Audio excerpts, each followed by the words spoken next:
Oh, I've been sitting back here and just marveling at JFK's 100th birthday all day today. I mean, I've looked up all this biographical material, and it's so saddening to know that the party of today, that calls itself the Democratic Party still, is nothing like what it was back then.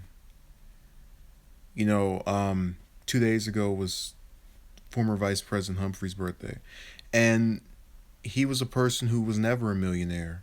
As a matter of fact, the last president we had who never reached 100,000 served, or rather ended his tenure in 1953, former President Truman. And as I was sitting there today and thinking about the current wave of politicians, whether it be, or the former wave, excuse me, when I'm talking about Hillary and Obama, um, and then you go to a little bit to Warren and Harris and Booker. And people always say this thing about, oh, the Democratic Party is diverse, and they have all these candidates of all these different races and sexual orientation. They ran the first African American and the first woman. Well, let's look at the record of the first woman. She took money from Saudi Arabia, a country where women are second class citizens. And, Trump made this a talking point on his campaign, and you had PolitiFact say, oh, well, that's only a half truth. He's making it seem as if she's taking it directly from them. She's only getting it from the Clinton Foundation. And even if that is the case and that was true, it still doesn't escape the fact that something which she is aligned with is filling and stuffing its pockets with money from a country that regards women as of a lesser tier than males. But again, this is the female empowerment icon. This is who the future daughters of America are going to look at and say, if they went into politics, that's the person to be like. That's the person to admire. That's the person who sets the pillar, who gives authenticity to our cause. And then I said, who else are they going to look up to? Oh, yeah, the highest ranking woman in political history, Pelosi, the former Speaker of the House. And her problem is that she also suffers from a credibility issue. She also suffers from an establishment issue, from being part of that big money system that has allotted these members of Congress in both the House and the Senate to get away with doing nothing for their constituents. These are who women have to look up to. These are, if they want to get into not even just politics, you'll have people who will still say Clinton's an excellent role model for women. She's so great. She's so terrific. Oh, she's fantastic. There are worse role models out there, yeah. There are people who've committed crimes, certainly, that are, obvious. But the difference is that we're not trying to find a way to justify her. When you need to justify yourself as a person by comparing yourself to other people, you're doing yourself a disservice, because you're basically saying, I may be bad, but I'm not this bad. As opposed to, I may be good, how can I get better? And for Clinton, there really is no road to go down to getting better. TYT did their poll about whether she should stay in the woods or become active. I say the former. Stay in the woods. Just don't bother speaking about any of this stuff. You're doing nothing for women. But then you go to this claim of minority. Now, you've got two black senators in a chamber that can allow for 100 people. And in that chamber of 100 individuals, 2% is black. Whereas in that chamber, about a little bit over 40% is Democratic. Yet the Democratic Party gets 90% of the black vote more often than not. And they still are this underrepresented.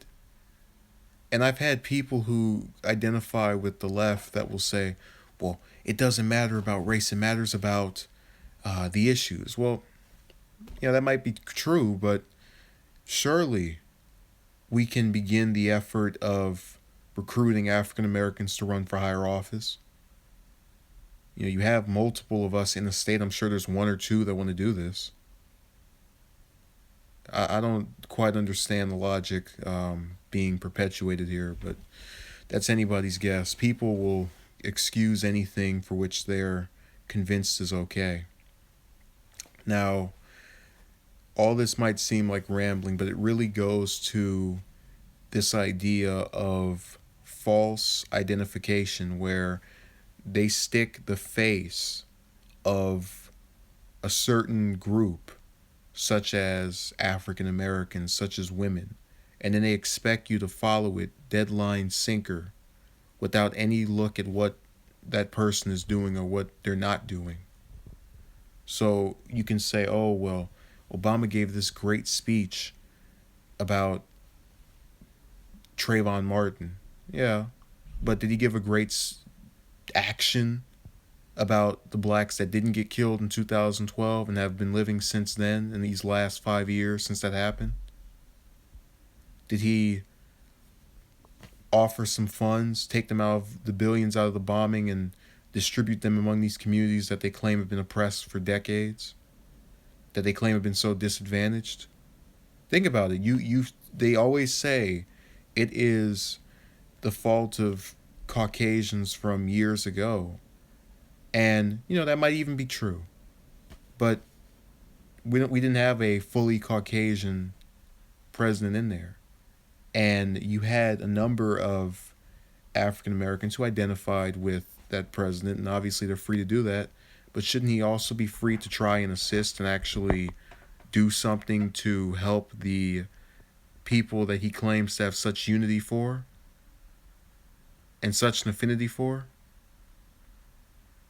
And the same could be said of Clinton. If she cared so much, why doesn't she give a couple of her millions to ending the student loan debt for some of these young women out here, so that when they get out of college, they're not burdened by that?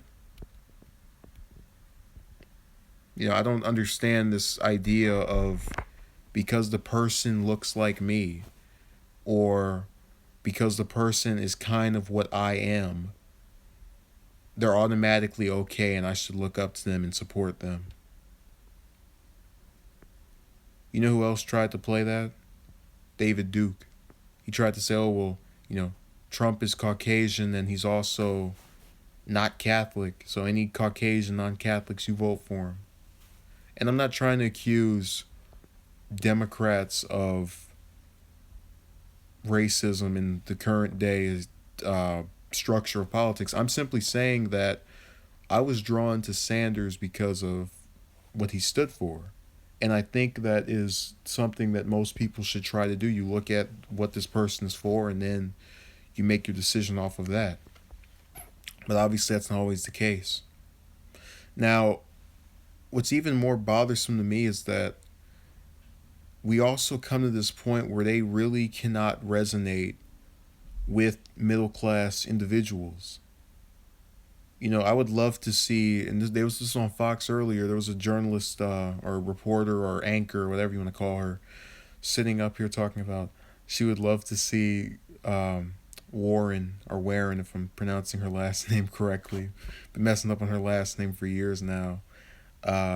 She would like to see her go to a hot dog stand and try approaching someone and speaking to them about what's currently going on and attempting to appeal to understand the middle class voters. And that would be an amusing sight. And what's worse is that that's one of the ones who's supposed to be for us. That's one of the ones who's supposed to be in favor of the middle or lower class. That's the one that's supposed to not be taking Wall Street money. That's one of the pure, uncorrupt ones. And yet she still can't go up and just reasonably approach a middle class voter. I could do that. It's not hard to do. You say, okay, well, I also struggle with providing in the midst of having tax cuts allotted to the rich and excluded to me. It's not hard to do. Modern day populism has been entirely consumed by this idea that if we can just appeal to the majority of voter demographics in certain groups, we'll be okay. So I don't need to worry about the blue collar white person. No, if I get 90% of African Americans to vote for me, and then 85% of Hispanics to vote for, and then 60% of women to vote for me, it's going to be all right. No, it's not. You have to have a message that can resonate with people. And the Democrats don't have that. They haven't had that in years. And people always are trying to say, oh, well, they're just anti-Trump. No, well, they were just anti-Bush for, 8 years? What was their message? Back in 2001 to early 2009, those last weeks of his administration. What was the message? They didn't have one then. And it's so troubling to think about how all these years can pass and they still don't recognize their own faults. They've lost the presidency, both chambers of Congress, the House and Senate, only have 16 governorships out of 50, along with some other numbers that paint the party as being in a pathetic state. So, as far as I'm concerned, between now and I'd probably say the mid to late 80s, and it started with those new Democrats, with the ones that tried to paint themselves as centrist, and obviously that includes former President Clinton, that really did this. And I'm not trying to place all the blame on him. I recognize that one person alone isn't going to just destroy everything, and that we all have our own choices to make. But nonetheless, it became so with his time in the White House and his line of branding. People will say, oh, those were done to combat the racist ways of the other party. Well, forget the racist ways of them. Why don't you find the correct ways of yourselves? You can't just keep trying to be like the other person and hoping to be their ripoff and think that's enough. It's worked a couple of times, but as you saw this past November, and we're not just talking about the presidential election, we're speaking about the loss of seats in both chambers of Congress, as well as a small amount of governorships. You're losing. And you're going to keep on losing because the people who are members of your party that do have power, that do have authority, fail to understand that there's more to running for office than winning. I mean, what message can you tell me that any of these people have now? We're about to have a governor election over here in California next year. What message is Newsom running on besides, I was the lieutenant governor? What message is Villaraigosa running on besides, I was the mayor of Los Angeles many, many moons ago? That's why people are so tired of the establishment. It's a job for them to just move up on the ranks, while you sit there year after year seeing no growth in your own life. And some people say, oh, well, that's because you don't do this or you don't do that. Well, what I can do is not vote for you. What I can do is spread the word on why not to vote for you. I don't want to do that. I'm not interested in seeing somebody else fall. But the problem I have is that if you don't speak on it, they don't pay attention.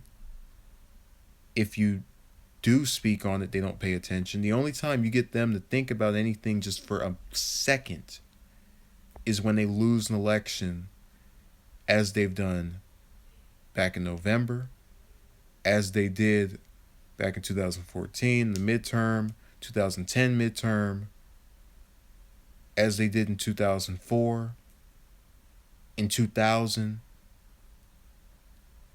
They're in such a bad state, and they've been this way for years. And they lost to two Republicans, Bush, the younger Bush, and I'm a fan of the older one, and Trump, who a lot of them will sit here and laugh at and say, "Oh, they're so unintelligent." Well, if they're so dumb and you lose to them, what does that make you? Smart? I don't think so.